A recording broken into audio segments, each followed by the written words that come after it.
आणखी एक मोठी बातमी आहे। अजित पवार कौटुंबिक भेटीसाठी दिल्लीसाठी रवाना झाले आहेत।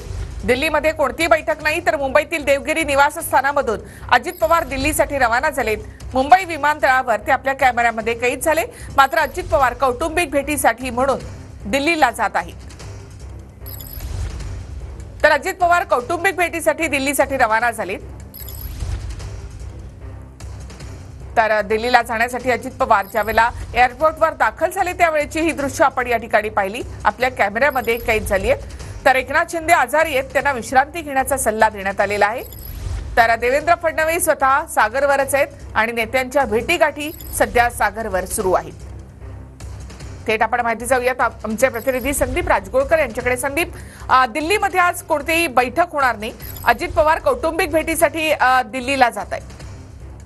अगदी बरोबर आहे निखिला। खरं तर महायुतीच्या नेत्यांची पुन्हा एक दिल्लीत बैठक होईल अशी जी चर्चा होती ती चर्चा थांबलेली आहे असं म्हणता येईल।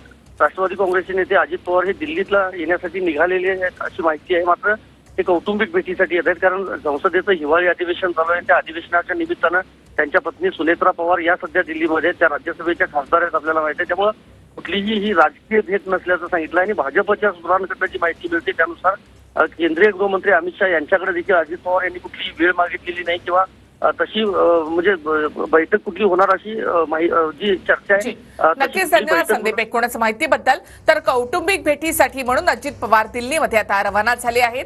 तर शिंदे आजारी आहेत, त्यांना विश्रांती घेण्याचा सल्ला डॉक्टरांनी दिलाय, त्यामुळे ते ठाण्यातल्या आपल्या घरी विश्रांती घेत आहेत। तर देवेंद्र फडणवीस सागर बंगल्यावर आहेत आणि